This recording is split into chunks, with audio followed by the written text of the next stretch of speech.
estimados amigos y amigas? Bienvenidos a quienes nos acompañan en la página del CEPSURE, del Colegio de Escritores y Poetas del Sureste. El día de hoy vamos a revisar esa temática de la narrativa en la actualidad. Y tenemos con nosotros a dos escritores, dos reconocidos escritores, el maestro Alejandro Aldana Celso, bienvenido. Gracias. Gracias. Y el maestro Felipe Montes Espino Barro, también escritor de novelas. Bienvenido, Felipe. Muchas gracias, me da mucho gusto estar aquí. Y vamos a iniciar con eso. ¿Cómo va la narrativa en la actualidad? Le voy a preguntar al maestro Alejandro Aldana, quien es doctorante en educación con especialidad en filosofía, maestro de estudios humanísticos de especialidad en literatura, del ITEMS, miembro del Seminario de Cultura Mexicana, del Consejo Editorial de Coneculta Chiapas, y recibió el premio Pergamino Juan Rulfo de Lepech, el premio Caballero Águila de UNACH y la Fundación Mario Magaña y el Premio Nacional de Conalitec. Y ha impartido talleres durante 20 años de creación literaria y filosofía. Fue maestro de narrativa en la Escuela de Escritores de la SOGEL Chiapas y ha escrito en revistas, ha escrito en diarios y ha publicado varias novelas. Maestro Alejandro, la narrativa desde su perspectiva. Bueno, buenas tardes a todos, muchas gracias. Pues yo quizá tendría que comenzar hablando rápidamente en dónde se inscribe la narrativa actual, que es importante que nosotros hagamos un paralelismo en lo que está ocurriendo en la literatura y lo que está ocurriendo en el contexto social y político, que siempre tiene que ver, ¿no? Recordemos rápidamente que quizá uno de los movimientos más importantes últimos que tuvo la narrativa inscrita en lo que llamamos la modernidad fue el llamado boom de la literatura latinoamericana, el cual se fue configurando en torno a lo que fue la Revolución Cubana. Recordaremos nosotros que a partir de 1958 y 59, que son los momentos álgidos de la revolución, el triunfo de la revolución, y después los siguientes años en los que grandes escritores que integraron el boom de la literatura latinoamericana van a tener fobias y filias en torno a este movimiento social tan importante, y que va a reflejar un poco el pensamiento que se tenía político, pero también lo llamemos así filosófico en ese tiempo, ¿no? Algunos estudiosos han señalado como el fin de ese boom el 11 de septiembre de 1973, con lo que es la caída de Salvador Allende, en donde lo que vamos a encontrar es un desencanto que se viene formando, un desencanto ante las grandes narrativas, ante los grandes correlatos que nos había presentado la modernidad, y a mediados del siglo pasado y finales comenzamos a ver en la nueva narrativa un paradigma diferente, un paradigma que yo ubico ya en el pensamiento de lo posmoderno, pero no sé si quiere anotar alguna otra cosa, Felipe. Bueno, plenamente. Gracias, maestro Felipe Montes. Felipe Montes, escritor de Monterrey, México, herencia familiar en el arte, y que ha construido desde los 13 años un extenso poema narrativo titulado Monterrey, cuyo universo literario comienza los mitos y la vida cotidiana. Sus libros son Casa Natal, Catedrales, El Vigilante, El Enrabiado, Sólido Azul, El Evangelio del Niño Fidencio, Dolores, La Casa Natal, El Pozo de Fuego, Rosalma, Hierbabuena, Barrio de Catedral y De Brasas y Cenizas. Sus obras se leen en más de 14 países. Adelante, Felipe. Muchas gracias. Pues plenamente de acuerdo con Alejandro Aldana. Y bueno, como la exposición que hiciste fue me parece un excelente resumen ilustrativo de lo que ha ocurrido hasta el momento que tú atinadamente llamas posmodernidad, pues quisiera nombrar solo algunos de los autores que han sido asociados con la posmodernidad desde hace varios años hasta nuestros días. Recordarán ustedes que gente como Bulgakov con su novela El maestro y Margarita, o La vida e instrucciones de uso del francés de Loulipo, ahorita les digo el nombre, no es Daniel Pennac, tienen Perec. George Perec, muchas gracias Alejandro, en alguna forma herederos de las acrobacias estéticas muy bien logradas de alguien como Joyce y sus herederos, el autor de Berlín Alexander Platz o Manhattan Transfer de John Dos Passos, Alfred Doblin es el primero, John Dos Passos el segundo, pues se ha liberado por el lado estético la literatura, a grados que a algunas personas les pueden parecer excesivos.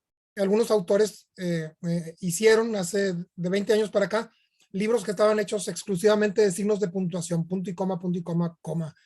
Y qué bueno que quizá a mucha gente no le interese como lectura, pero para los investigadores pues es un filón, no diré rico, pero sí que hay que tomar en cuenta, ¿no? Leemos, por ejemplo, gente que con esa herencia que mencionaba Alejandro Aldana, da su opinión política a partir de una narración, y ahí vale la pena recordar una afirmación que decía, muy curiosa, del autor de Tokyo Blues, ¿verdad? Decía, Murakami dice, para escribir una novela hay que ser un poco lento de pensamiento, algo así dice, ¿no? Dice, porque si lo que quiero es lanzar una tesis de tipo social, política o algo así, pues debería ser capaz de resumirla en no más de 10 o 15 páginas. Pero si la quiero expresar a través de personajes y acciones y todo eso, pues tengo que tener la paciencia para desarrollar esos personajes, ponerlos a interactuar y bueno, hacer todo eso que hay que hacer. Del boom queda una herencia que a mí me gusta mucho, que es el realismo mágico, que no todos los autores del boom, ni del pre-boom, ni del post-boom cultivaban. Sobre todo, saben ustedes, García Márquez. Para mí, El océano pájaro de la noche de José Donoso es un ejemplo muy claro y muy oscuro y muy interesante. Y de pronto encontramos que la única persona que se ha ganado 2 veces el premio Booker es Salman Rushdie, y nada menos que con una novela de realismo mágico, pero claro, ambientada en su natal India. O Günter Grass, premio Nobel, o Knut Hamsun, premio Nobel en tiempos anteriores, o Milan Kundera, siempre novelable, tienen los ingredientes de realismo mágico, pero muy aplicados a sus lugares de origen. Mo Yang en China, lo mismo, y todos ellos coinciden en que han sido grandes lectores específicamente de 100 años de soledad. Entonces, bueno, esa es una beta. Ahora bien, el terreno de lo canónico en literatura, muy sancionado por la crítica especializada, no es el único mundo que hay que analizar. Están también los mundos de las editoriales asociadas con sus propios concursos o algunos concursos cercanos a ellas, en donde notamos una narrativa que está cercana a buscar y coquetea continuamente con la filmación de películas. Es decir, a veces adivinamos en la escritura de un libro, le pasa a Alejandro, te pasa a ti, que pues leemos un libro y decimos, bueno, aquí se ve muy clara la intención de que se filme, para bien o para mal. El negocio de los concursos o lo cuestionables que han sido algunos de los resultados previamente pactados con el escritor que a fin de cuentas va a ganar, o incluso los casos de plagio, algunos de ellos probados, pues ponen en tela de duda la moralidad quizá de ese manejo, pero no tiene por qué eso salpicar a todo el mundo editorial ni el de los concursos. Y hay por lo menos un tercer mundo, y con esto me gustaría más bien escuchar la opinión de Alejandro. Ese tercer mundo, si nos fuéramos a restringir a 3 mundos, es el de Internet. Internet como un gran democratizador no tanto de la cuestión literaria, que lo es, sino sobre todo de la publicación, en donde no hay editores que seleccionen o no, también para bien o para mal. Está Wattpad, donde cualquier persona puede poner su texto y muchos de esos escritores son altamente reconocidos. Y la publicación en Amazon, la autopublicación en Amazon vía el concurso de Amazon o vía la autopromoción a través de otras redes sociales, Facebook, Twitter, Instagram y demás. Y bueno, en un mundo que todavía no está bien conciliado con el mundo de las editoriales. No por culpa de ellos, sino quizá por culpa de que una gran cantidad de lectores siguen bueno, mantienen la necesidad de una legitimación por parte de editoriales y críticos para los libros que lee, y por otro lado, otra masa que está leyendo a sus colegas y compañeros en cantidades también de centenas de miles, que selecciona sin filtros de otros intermediarios, editores y críticos, simplemente con respecto o con base en las recomendaciones que las mismas redes sociales están haciendo. Esta novelita basada en Harry Potter tiene 5 estrellas, te conviene leerla. Esta mezcla algo de Latinoamérica pero con Estados Unidos, o esta es una novela romántica. Estoy hablando de géneros que suelen asociarse más con lo comercial, pero no son exclusivos ni de uno ni del otro lado, de ninguno de los tres mundos. Y bueno, ese es mi apunte en general. Sí, yo creo que a partir de lo que nos dice Felipe, yo regresaría a decir algo que de pronto se ha perdido de vista. Es decir, después de la publicación del Ulises de Joyce, no es posible seguir escribiendo un tipo de novela que era la novela del siglo XIX, ¿no? Es decir, la novela decimonónica nos planteaba problemáticas, filosofías, técnicas que correspondían a un tiempo, una manera de ver el mundo y de aprender el mundo. Pero desde que aparece el Ulises de Joyce, 1922, necesariamente hay una nueva manera de entender la literatura, y la literatura en un sentido amplio. Recordemos que en ese mismo año 1922 se publica La Tierra Baldía de T.S. Eliot. Entonces es un año fundamental, un año que nosotros tendríamos que volver a estudiar como quizá uno de los años en donde la mirada posmoderna ya aparece en la literatura, donde ya los lenguajes ya no son los mismos, en donde ya no podemos tratar una problemática de cualquier tipo psicológico, intimista, novela de aventuras, etcétera. La novela de amor, el mismo Joyce hace parodias dentro del Ulises de todas estas técnicas que él pensaba que ya estaban agotadas y que se tenían que renovar.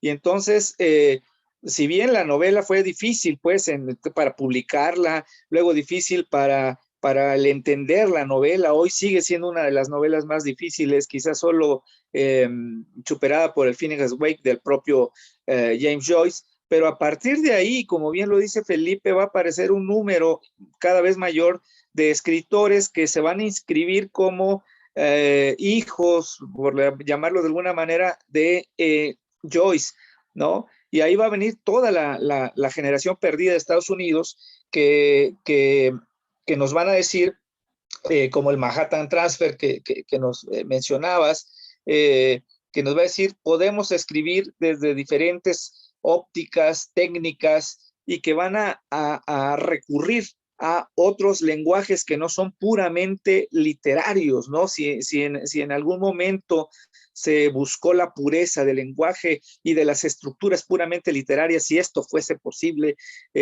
fue en el siglo XIX, pero en el siglo XX ya no pierde su pureza, pues pierde su pureza incluso la misma poesía. Es decir, se contamina en el mejor sentido de la palabra, se contamina de otros lenguajes, como lo dice Felipe, primero el cine, ¿no?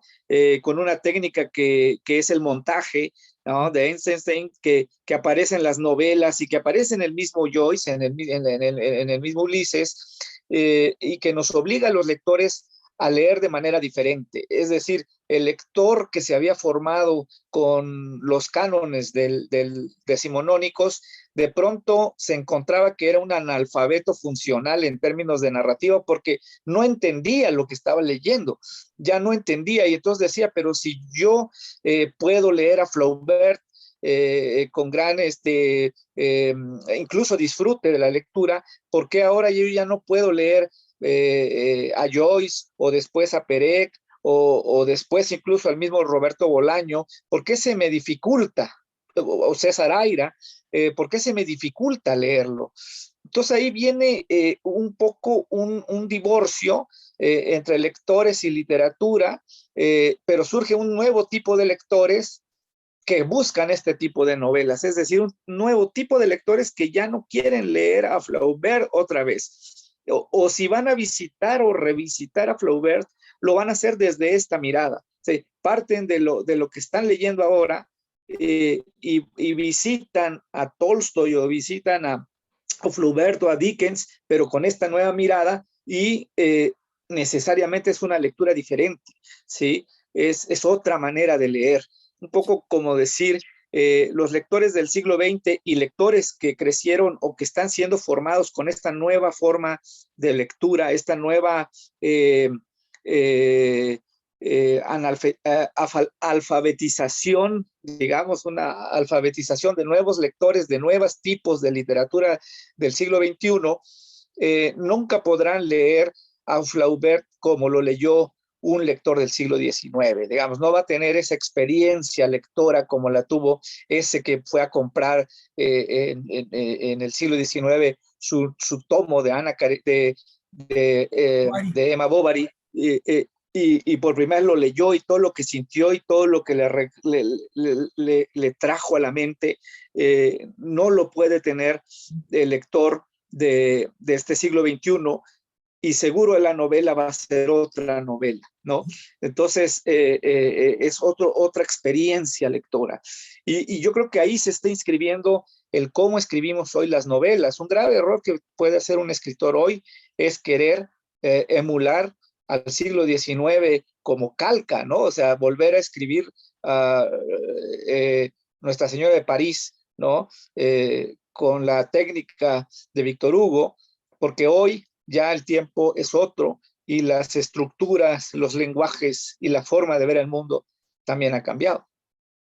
Que incluso algunas ediciones actuales, Alejandro, yo creo que te consta de Nuestra Señora de París, por tomar el ejemplo que diste, omiten muchos de los capítulos, especialmente todos aquellos que describen la arquitectura del templo o de las calles o los trazos urbanos de París.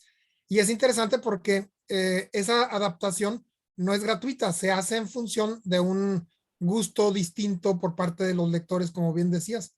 Ahora bien, no sé si estés de acuerdo, Alejandro, en que esa redefinición de la literatura que abarca, afecta positivamente a la literatura canónica que leemos, también da un espacio ante su dificultad para muchas personas, ante el desafío que representa, da espacio, y un espacio creo yo considerable, para mucha literatura que no es bien vista por la crítica, que es más sencilla, que sí se basa en la historia, en el argumento, e incluso en el entretenimiento en muchos de los casos, pero no en todos. Y eso ha acercado a más gente, creo yo, a la literatura, a la relectura de aquellos clásicos, porque sin duda, después de leer Herederos de Dickens en la actualidad, quien busca en el origen de su fuente y lee Oliver Twist, dice, bueno, esto es lo que yo buscaba en la literatura. Y probablemente de ahí lleguen a Joyce, probablemente no, pero creo que esa democratización es poderosa, es interesante, forma algunos bandos, ¿verdad? No bien conciliados, pero da una gran variedad a lo que estamos haciendo. No sé cuál sea tu opinión, colega. Sí, claro, como decía, de pronto aparece estos escritores, o sea, a Roberto Bolaño, a César Aira, a Ricardo Piglia, por mencionar algunos, algunas cosas del propio Villoro, que nos exige un tipo de lectura, pero también está podríamos decir que es una tradición que nace de Roberto Bolaño y todos los que se completan en esta tradición. Y podemos señalar otra tradición que generacionalmente no corresponde, pero podría ser Carlos Fuentes, y vienen todos, por ejemplo, los miembros del crack, ¿no? Palou, a Jorge Volpi, ¿no? Jorge Volpi, que acaba de publicar una novela, acaba de salir apenas, ¿sí? Ignacio Padilla. Ignacio Padilla, que desgraciadamente murió hace unos años, que era un gran novelista, un gran cuentista, Sí. Y que se inscribían más quizá con este halo y esta mirada de una narrativa un poquito más apegada, con sus diferencias, etcétera, a lo decimonónico. O sea, Sí. nosotros podemos ver novelas de Volpi en donde vemos un poco la estructura decimonónica, pero al paso del tiempo Volpi ha ido cambiando. Recordemos la última novela, una de sus últimas grandes novelas, que es esta del informe sobre el caso de Casens, que más bien es el reportaje ya con la no ficción, Sí. estas novelas que ahora les llaman de no ficción, que nos presenta otra manera pues de leer, la misma que ahora ha publicado. Es una novela que linda con el reportaje, por ejemplo, y esta es otra de las miradas del lenguaje, en donde, por ejemplo, lo periodístico, en términos de abordar situaciones, también se convierte parte de lo literario. Aunque ya García Márquez lo decía, el periodismo es un subgénero de la literatura. Claro, no cualquier periodista, ¿verdad? Lo sabemos bien. Los grandes periodistas, no sé, estoy pensando en Kampuchinsky, que son realmente literatos, ¿no? Que tienen este sentido del lenguaje, ¿no? Que es una parte que va a tener también la posmodernidad, donde el lenguaje es una preocupación fundamental. Hay muchas novelas ya posmodernas donde lo más importante para el autor es el tratamiento del lenguaje y es la estructura, no tanto lo que se dice. Es más, aparece la novela sin trama, que eso hubiese sido impensable absolutamente en el siglo XIX. Sí. Sí, muy oportuno lo que estás diciendo, porque, bueno, la antinovela eso pretendía, ¿no? No tener trama, no tener intriga. ¿Para qué? Que sean libros que se lean mucho o poco actualmente. La experiencia a que nos llevó Francia por ese camino, pues es muy interesante, y de ahí salieron también, aunque no parezcan, novelas como Nada de Carmen Laforet y otras que recibieron influencia de Miquel Butor y de otros antinovelistas, ¿no? De Nathalie Sorrot. Y por otro lado, me interesa mucho el que estés tocando, Alejandro, una, una multiplicidad de definiciones en la novela. Es decir, parecería que del siglo XIX para atrás, o quizás hasta el Quijote, novela es toda aquella narración extensa, ¿verdad? En la que se usa el lenguaje verbal. Pero parece que de Joyce para acá y de algunos otros que estaban por ahí, no solo en el círculo de Bloomsbury, sino también en otros países, pues de pronto se convierte en la creación de una experiencia verbal que no tiene por qué respetar, no es un requisito respetar, por ejemplo, la cronología o la construcción de personajes. De pronto está La Colmena, ¿no? Que con una especie de puntillismo verbal nos lanza personajes primarios, secundarios, terciarios, cuaternarios, pero sobre todo nos hace ver con esos pequeños puntos en esa constelación, pues un barrio, o en otros casos una ciudad, Carlos Fuentes o bueno, o Manhattan Transfer y todo lo que habíamos dicho en estos momentos. No, las ciudades se hacen protagonistas, los personajes colectivos son ahora muy importantes, algo que podía no verse en una lectura más antigua, y aparecen otros géneros y subgéneros como la autoficción, es decir, voy a hablar de mí biográficamente, pero voy a echar mentiras, bueno, es dicho en forma un poco boba, ¿no? O las novelas epistolares de otros siglos ahora se convierten en novelas de correos electrónicos o de mensajes de WhatsApp o de lo que sea. Desde mi punto de vista, o al menos no me ha tocado leer algo diferente, con poca fortuna. Es decir, creo yo que no se han aprovechado los mensajes de Internet para alimentar una estética, perdón, más posmoderna, más compleja, más interesante.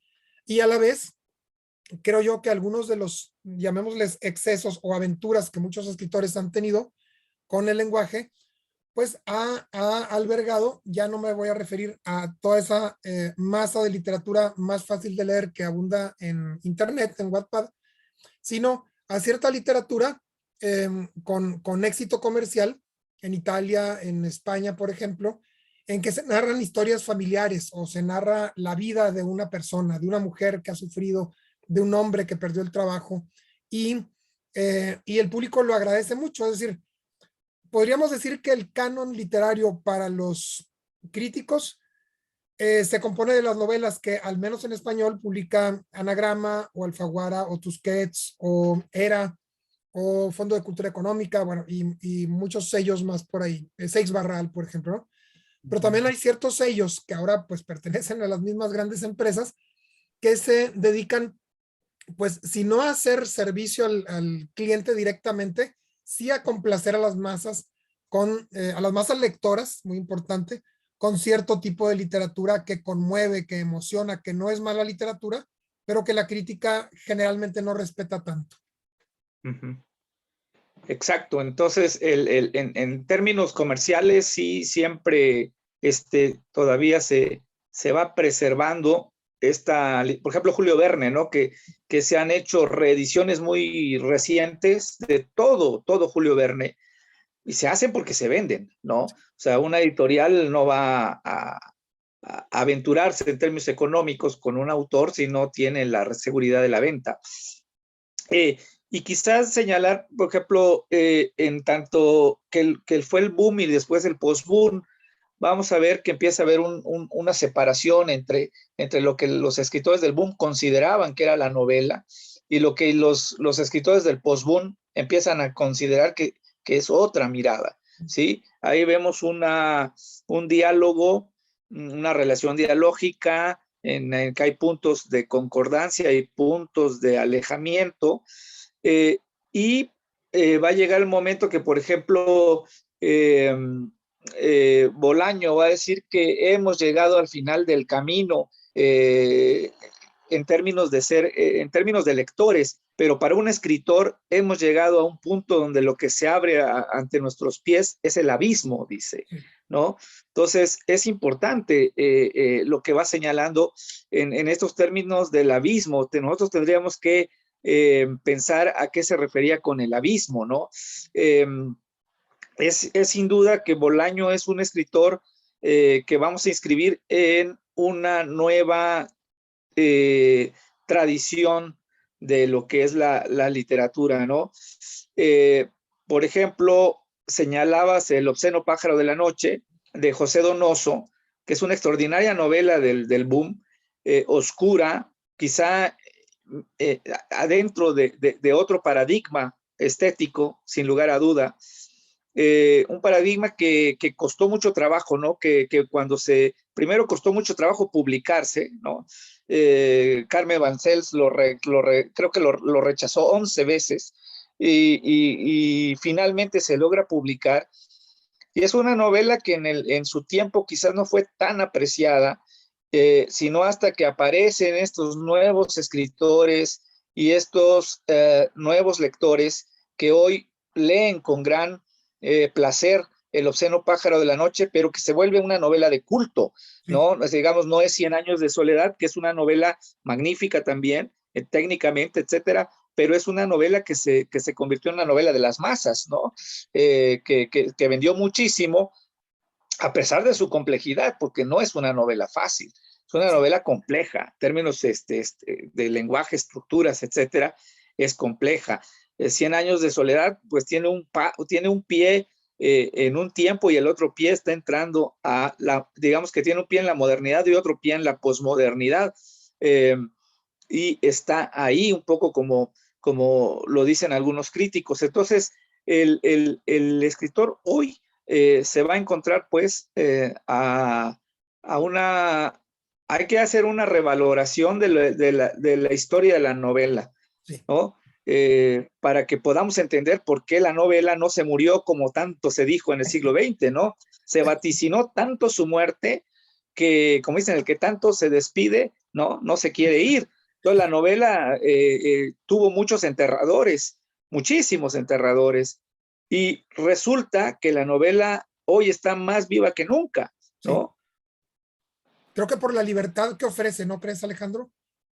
Es decir, por esa Exacto. redefinición que a golpe de martillo, críticos, autores y académicos le han ido dando, y de manera que ahora es novela, pues no casi todo lo que sea, pero acudo a esa definición que han de conocer ustedes de Camilo José Cela cuando le preguntaron, oiga, señor Cela, ¿y qué es una novela?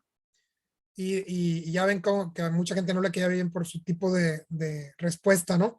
O sea, novela es todo aquello que bajo su título admite la palabra novela. Entonces, bueno, ya con eso arreglo.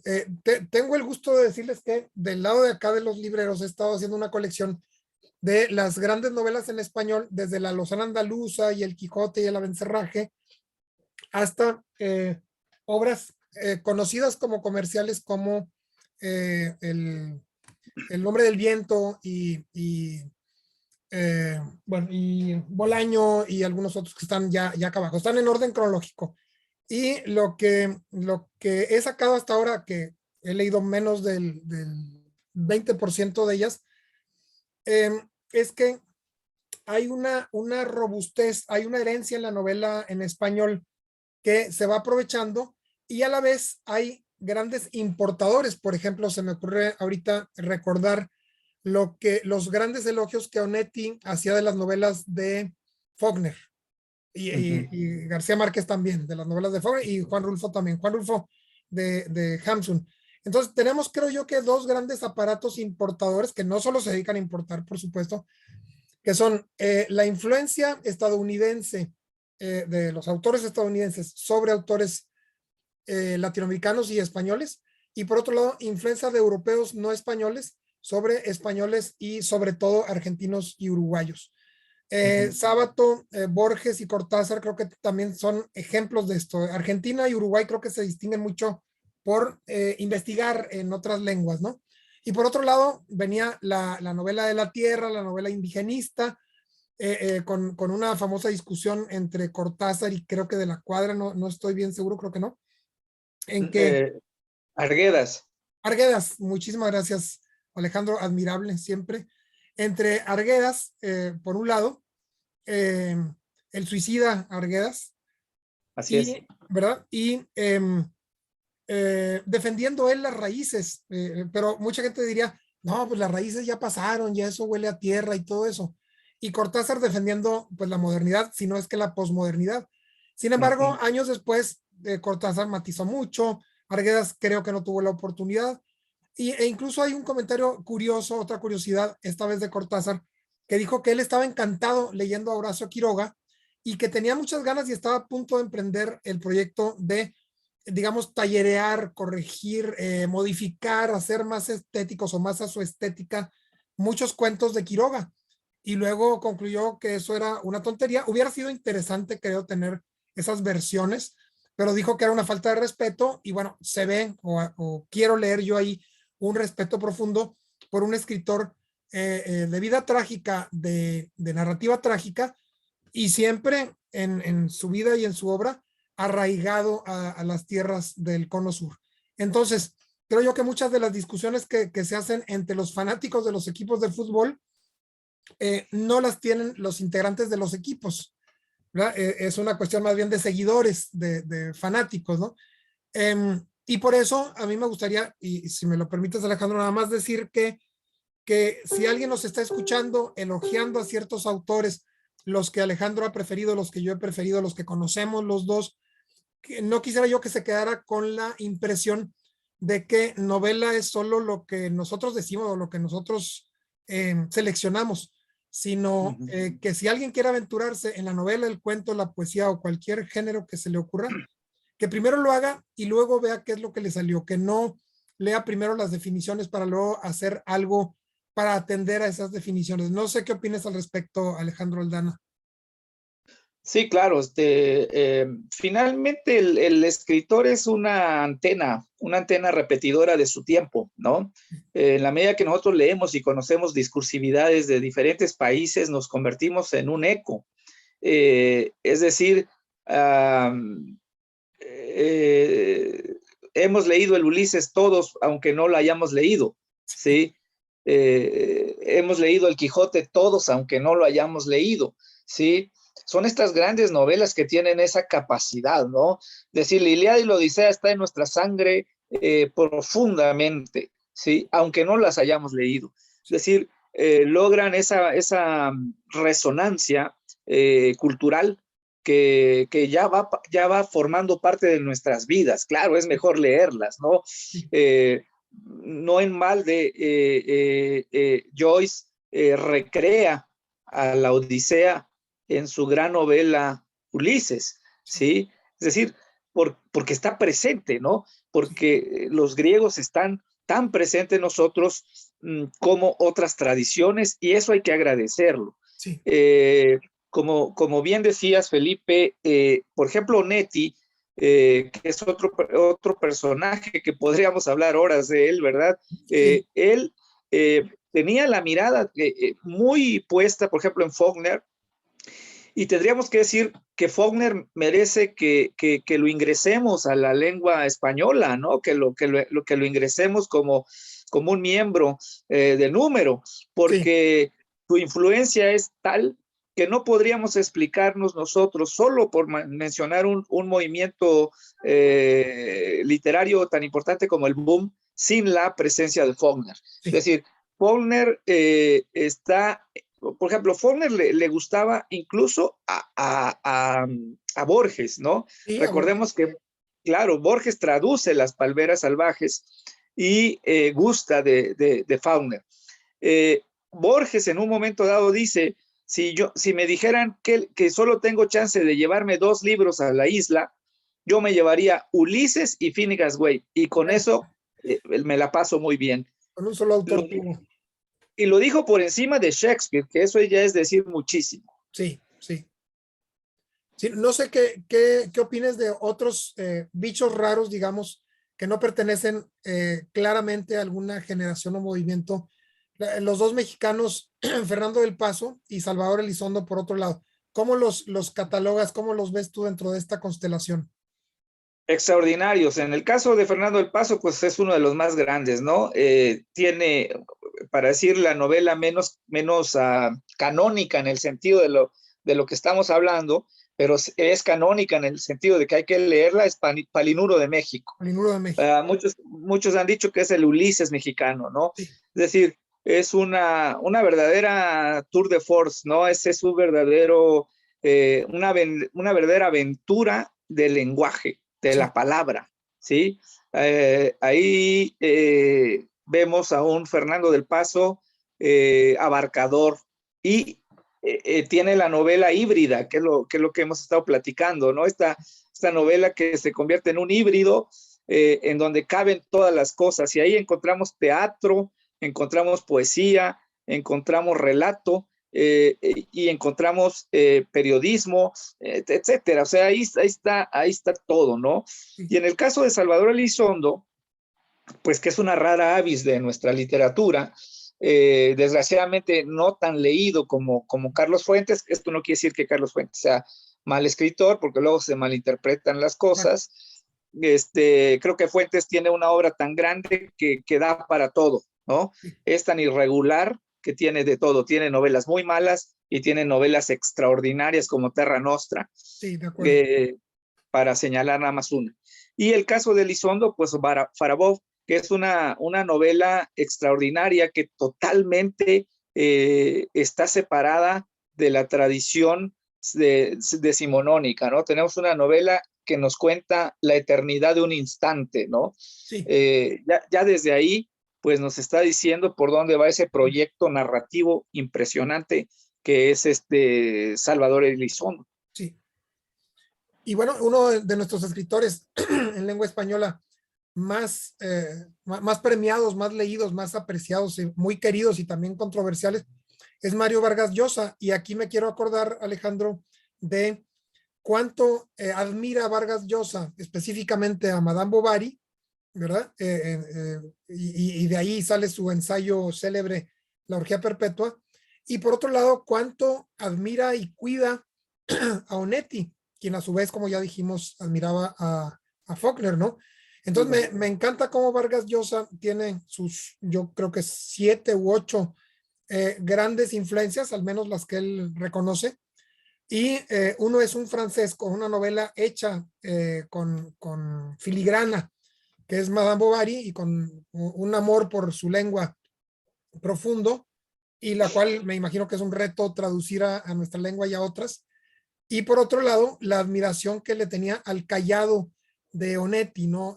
Al callado y encamado de Onetti, de cómo Onetti era capaz, dice Vargas Llosa, de introducir sus manos en el alma humana y sacarlas y mostrarnos esas almas en toda su desgracia, en todo su esplendor. Y decía él, sin pretensiones, simplemente teniendo mucho cuidado con lo que estaba diciendo. A mí me encantan esas relaciones. Una vez me enteré que en la misma mesa habían estado García Lorca, Neruda y Huidobro en Madrid. Y bueno, más que para la fotografía, le da a uno a conocer el hecho de que también los escritores leían y tenían sus lecturas favoritas y sus lecturas que no les gustaban tanto, y lecturas que no les gustaban que luego les gustaron, y al revés.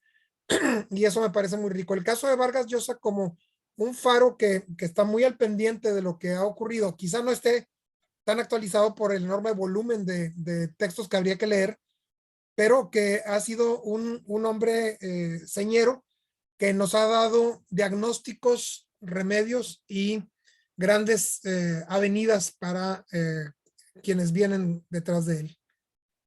Sí, la gran ventaja de Vargas Llosa es que afortunadamente para nosotros los lectores es un escritor que también reflexiona, es un escritor que piensa y publica sus pensamientos, ¿no? Sí, O sea, sí. empezó a escribir, recordemos, como tú bien lo dices, su tesis doctoral o parte de una de sus tesis fue La orgía perpetua, sí, la doctoral de la orgía perpetua, que es todo el amor que tiene por Flaubert, y que nos presenta las técnicas de Flaubert. Sí. Pero también el propio Vargas Llosa fue capaz de admirar a su generación. Acordémonos que en su tesis, parece que de licenciatura, pues hace la tesis sobre su gran amigo Gabriel García Márquez, la historia de un deicidio. La historia de un deicidio que afortunadamente la volvieron ya a publicar a partir de hace 3 años y ya la podemos leer otra vez y tenerla porque no se podía conseguir. Entonces tuvo esa genialidad Vargas Llosa de reconocer a su propio tiempo, es decir, también conocerás este libro que Alfaguara acaba de reeditar que se llama Dos soledades. ¿Sí? Un diálogo sobre la novela en América Latina que tiene Gabriel García Márquez y Mario Vargas Llosa. Sí. Que se publicó hace 2 o 3 años, en donde Vargas Llosa, que era más pequeño en edad de todos los del boom, por eso sigue vivo, pues, Sí. tenía esta capacidad de admiración. Sí. Y su capacidad de admiración lo ha llevado, por ejemplo, a hacer el libro sobre este escritor Víctor Hugo, Víctor Hugo, sí. Víctor Hugo, ¿no? Que hace el estudio de las obras de Víctor Hugo y que nos presenta estas como relaciones de amor, ¿no? Con estos grandes escritores. Y luego Onetti, que con él tuvo, digamos, en la vida cotidiana, se vieron pocas veces. Él era muy joven. Una de las pláticas, por ejemplo, que se dicen mucho es que Onetti no podía comprender que Vargas Llosa tuviera un horario fijo de trabajo, ¿no? Que decía, yo trabajo 8 horas diarias, de tal hora a tal hora, muy organizado Vargas Llosa, y Onetti con toda con toda la ironía que lo caracterizaba, le decía, es que tú tienes una relación burocrática con la literatura, tú estás casado con tu esposa, que es la literatura, y para mí es una relación de amantes, ¿no? Yo la frecuento cuando tengo la necesidad de frecuentarla y no necesariamente por una obligación de frecuentarla. Sí. Pero a pesar de esas aparentes diferencias, ambos se admiraron, ¿no? En un encuentro de escritores de manera internacional, creo que el Rómulo Gallegos mete a concurso una novela Onetti y gana Vargas Llosa. Y entonces el público, la gente, los lectores decían cómo era posible que un escritor de derechas, joven, le ganara al gran maestro, etcétera. Y Onetti tomó la palabra, cosa que nunca hacía, y dijo que él admiraba a Vargas Llosa y estaba totalmente de acuerdo con que le hayan dado el premio a Vargas Llosa, y eso dejó callados a todos. Y yo creo que probablemente ahí nació esa gran admiración de Vargas Llosa, primero por la integridad humana que tenía el gran Onetti, ¿no? Sí, en general entre escritores parece haber esas cordialidades, como entre Sábato y Borges, por años señalados por los medios culturales y no tan culturales como enemigos, como gente que no se podía sentar a platicar sin discutir. Y bueno, y se desmintió todo esto precisamente con ciertas fotos en que los dos están sentados en una banca y luego creo que en una banqueta dialogando el par de ancianos, ¿verdad? De sabios, el par de sabios ancianos que mucha gente quería ver agarrándose a golpes. Y me parece muy oportuno, Alejandro, que reconozcas ese valor que tiene para nosotros la reflexión que hacen escritores de manera formal. Onetti también lo hacía y todo, pero Vargas Llosa lo hace de manera sistemática y el ya mencionado por ti, Roberto Bolaño. Es decir, echa mucha luz sobre el fenómeno narrativo actual y sobre la novela en especial, todo aquello que leía y todo aquello que opinaba sobre lo que leía Bolaño. Y así hay algunos otros, creo yo que minoría, contados, pero no son tan pocos, y podemos rastrear la estética de la novela a través de sus propias opiniones. Eso me parece muy valioso. No es que esté recomendando que cada escritor tiene a la vez que ser un reflexionador, un analista, un crítico, sino que cuando se dan esos casos, que en los integrantes del crack, por ejemplo, se da en mayor o menor grado, Ignacio Padilla era muy bueno para esto, o en el caso de Juan Villoro, ¿no? Juan Villoro creo que es grande no solamente por la obra de ficción que ha hecho, sino por la obra ensayística que ha publicado y por sus mismas conferencias, que afortunadamente son muchas y hay gran variedad de temas entre los que toca. Claro. Recordemos a José Emilio Pacheco, que fue un gran reflexionador de la literatura. Sí. Y un gran autor, ¿no? Sí. Y que José Emilio Pacheco también es fundamental para la nueva narrativa contemporánea, ¿no? La narrativa que estamos del siglo XXI, es decir, sus dos novelas, que son dos portentos de novelas, portentos en el sentido de la importancia y de la capacidad expresiva, técnica que tienen, aunque son dos novelas chiquitas, cortitas, ¿no?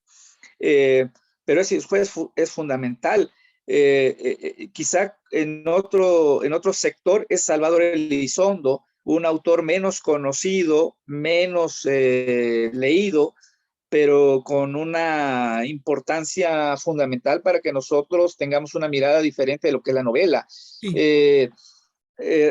Por ejemplo, cuando Roberto Bolaño estaba ya muy mal y estaba en el hospital, lo fue a visitar César Aira, y Aira reconoció que él había leído algunas novelas de Bolaño, no todas, sí, pero Bolaño reconoció que había leído todo César Aira. ¿Sí? Bueno, entonces, que no es poco decir, porque tiene creo que 60 novelas, bueno, sí, no, pequeñas, pero todas revolucionadas. Exacto, no son novelas fáciles, rompen con todos los elementos. Yo creo que la última el último eslabón que no se había roto lo rompe Aira, claro, lo rompe antes Joyce. Necesariamente Joyce es como un dios al que regresaremos siempre, ¿no? Sí, sí, Que es romper la verosimilitud, sí, ¿no? Ya se había roto todo, pero siempre se guardaba la verosimilitud como una tarjeta que no podía faltar en ninguna novela. Y sí. lo que Aira llega y nos dice, y el propio Bolaño, ¿no? Es la verosimilitud también puede ser Violentada o violentada, sí, eh, cuestionada. sí, modificada, maleada, de tal suerte que ya no tengamos las grandes verdades de la modernidad, porque la Sí, modernidad era la verdad, es tal cual, y entonces como la verdad se nos presenta en su totalidad y en su contundencia, entonces nosotros los escritores tenemos que ser verosímiles, es decir, no puede existir estaba el famoso principio de no contradicción de la lógica desde Aristóteles, y sí, eso era algo bendito, sagrado, que no podíamos romper. Con sí, ellos, el principio de no contradicción se va se va. al tambo de la basura, y entonces encontramos recuerdas cómo me hice monja, ¿no? Como me dice Monja, te lo iba a El mencionar. personaje, ajá, el personaje es un niño, pero que de repente se vuelve mujer y no nos explica cómo ni por qué, nada. Y el niño aparte se llama César Aira, ¿no? Entonces, Sí, complicadísimo. si alguien lo puede vincular con Orlando, ¿verdad? De Virginia Exacto. Woolf. Y sí, y me estoy acordando, qué bueno que mencionaste cómo me dice Monja, porque me acordé de uno, no me acuerdo si se llama algo así, algo parecido al avispón verde, pero no recuerdo cómo se llama, en que un arenque o un salmón que mide algo así como 300,000 años luz, muerto, además viene acercándose a la Tierra por un costado y que está a punto de hacer contacto con Buenos Aires, además. Entonces, no puede uno negar que eso es novela también, ¿verdad? Claro, No por ser menos verosímil, no por no ser cronológico. Es decir, parece que simplemente con que esté hecha con lenguaje verbal, no necesariamente escrito, además, que puede ser lenguaje verbal oral o lenguaje verbal escrito, pero una novela quizás simplemente requeriría cierta extensión y parece que tampoco ahí tenemos a Unetti otra vez o al mismo Aira. Entonces, uh-huh. eh, que viva Camilo José Cela con su palabra novela bajo el título y no sé si estés de acuerdo en que esto hace más divertida la aventura, más rica, más ingeniosa, más llena de vericuetos y de discusión también y siempre creo yo a favor de la literatura. Claro, y recordar nada más para si hay jóvenes escuchándonos, que no corresponde a una apetencia, es decir, hoy se me ocurrió hacer una novela sin verosimilitud. Sí, No, tiene un fundamento filosófico, ¿no? Eso es muy importante. Es decir, estamos en la posmodernidad y la posmodernidad tiene un entramado de premisas que son las que estos escritores de alguna manera están mirando y por eso están escribiendo como están escribiendo. Es decir, en la filosofía se cambió la manera de ver el mundo, se modificó la manera de volver a plantearnos las grandes preguntas fundamentales y se han modificado los abordajes. sí, Entonces, filosóficamente hablando, es decir, por ejemplo, el concepto de verdad hoy ha cambiado. sí, Y nada más por mencionar un concepto problemático fundamental, pero también el problema ontológico, ¿sí? Es decir, es un problema ontológico finalmente. El que la novela se presente sí como voy a hablar como Platón, pero que la novela se presente como un reflejo de la ontología, ¿no? La novela es un accidente, la novela es un elemento que está inscrito en el tiempo y en el espacio, pues, y que por lo tanto se va a corromper, ¿no? En términos de que está en el tiempo y el espacio y va a tener es finita, pues, es sí, finita, sí, va a desaparecer. Pero esta novela que yo tengo en las manos, que es la novela del siglo XXI, está correspondiendo a una ontología, a algo que trasciende el tiempo y el espacio, que no está en la delimitación espacio-temporal y que es de ahí donde estamos partiendo para volver a plantear el problema de qué estamos entendiendo por novela. sí. Y me parecen descendientes, no sé si en forma consciente, de Rabelais, por un lado, con su Gargantó y Pantagruel y sus otras entregas, y de Lawrence Stern también, con su Tristram Shandy. Claro, Y, eh, y antes, como siempre, derivados del Quijote y de ese realismo maravilloso, diría yo, en que es el personaje principal quien ve la realidad de una manera maravillosa, y creo que corresponde muy bien con la estética que Carpentier pone en su ensayo. Y antes de eso, bueno, pues Las Mil y Una Noches, la Biblia, y ya directamente hacia los libros sagrados extensísimos como el Mahabharata o como el Ramayana, menos extenso, o como la literatura china o japonesa del medioevo o de ahí para atrás. claro. Y yo pondría, yo agregaría a Chaucer, Ah, chao, ¿no? muy bien. Los cuentos de Canterbury, hay que volverlos a leer. Quien no los haya leído, por favor, Sí, léalos. Son extraordinarios. sí, Harold Bloom pone a Chaucer como el maestro de Shakespeare, ¿sí? Mucho aprendió William Shakespeare de Chaucer. Entonces, por algo está ahí, ¿no? Son estos. Y en nuestro continente, yo diría una novela que también se ha olvidado, que es de este gran escritor, bueno, Marechal, que es ah, Adán Buenos Aires. en Buenos Aires, sí. Claro, que fue fundamental para que después Julio Cortázar escribiera La Rayuela. Sí, y que no está terminada, por cierto, en Buenos Aires. Oye, y mencionaste Chaucer, y yo por justicia, bueno, por justicia se me ocurre mencionar a alguien a quien Chaucer está demostrado que leyó, que es Boccaccio. Es decir, el Claro, por Decamerón supuesto. con una estructura similar, no tantos años antes, y que Chaucer leyó, y tenemos esas dos joyas que son el Decamerón y los cuentos de Canterbury, que no hay que perderse, tal Absolutamente. como dices. Totalmente. El Decamerón hay que volverlo a leer, es decir, es una lectura que nos pasó, desgraciadamente, quizá por la escuela, por las secundarias, ¿no? Que nos lo hicieron pesado y no logramos empatarnos con esa lectura, pero cuando lo agarramos ya por nuestra cuenta y nos acercamos y nos informamos un poco qué fue la Edad Media, vamos a entender la gran importancia que tiene el Decamerón. ¿Sabes? Sin Sí, el Decamerón y sin los cuentos de Canterbury no existiría la novela. sí, sí, de acuerdo. Y fíjate, y como nos estamos acercando seguramente al final, y espero que Didier no nos quite este placer, o no me quite a mí este placer de estar escuchando lo que nos estás enseñando, Alejandro, No, por quisiera, favor, a ti. sí, no, quisiera citar, bueno, y no me acuerdo a cuál político, y creo que no es pecado no acordarse de cuál político dijo algo, porque a lo mejor no lo dijo él, pero bueno, recientemente Bukele dijo algo similar, que es, si en el pueblo pequeño o ciudad grande o comunidad rural o suburbio de gran ciudad, alguna de las personas que nos está escuchando siente que estos 4, 5 o 6 siglos de historia de la novela o de sus parecidos se le escapó, pues puede apelar a esa frase que más o menos decía: permítanos vivir nuestra Edad Media, ¿verdad? Claro, Déjenos tener nuestra revolución cultural. García Denos Márquez. permiso, exacto, sí. Eh, eh, denos permiso de vivir nuestro proceso, así pasemos por estéticas que los críticos ya consideran obsoletas.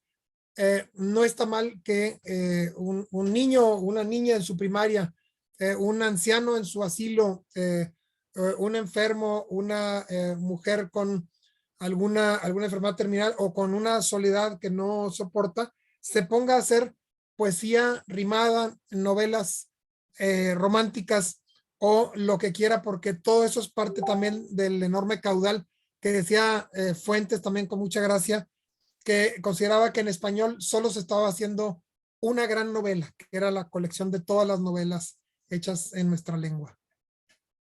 Exacto, o sea, las maneras de acercarnos al lenguaje literario pues son muchos, ¿no? Los caminos del Señor son muchos, ¿no? Sí, Y hay que aprovecharlos, ¿no? Claro, sí, nos tocó ahorita hablar de la novela contemporánea, ¿no? exacto. Entonces, por eso estamos hablando de estos autores. Yes. Pero vean, terminamos hablando de Chaucer y de Decameron. ¿Por qué Entonces, será?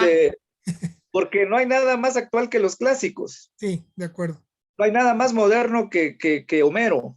Sí, Si lo sabemos leer, Homero está presente, Homero está fundamental. Está el Decamerón, por ejemplo, tenemos una peste, el coronavirus, y ahí Sí. está presente, Espero Decamerón. que esto genere muchos Decamerones, Alejandro. Sí, van a ser Decamerones de la actualidad, como tú decías, van a estar inscritos en el mundo de la tecnología, de las Sí. computadoras, de los teléfonos celulares, de los drones, Sí. pero finalmente eso es accidente, ¿no? Accesorios, sí. Son accesorios, como decía Platón, es esa parte contingente, es parte de la contingencia, pero la parte sustancial es la misma. Es Sí. decir, las pasiones que tuvieron los hombres de Babilonia, ¿no? Que estoy hablando antes del Imperio Egipcio, los mismos pasiones que tuvieron los hombres de Babilonia, de Siria, de Asiria, de los fenicios, de Canaán, son los mismos que estamos teniendo nosotros. Es decir, finalmente los cascarones son nuevos, pero la sustancia es la misma. Sí, los sentimientos de decepción, de alegría, de odio de Gilgamesh y Enkidu o de Arjuna son los que años después mantienen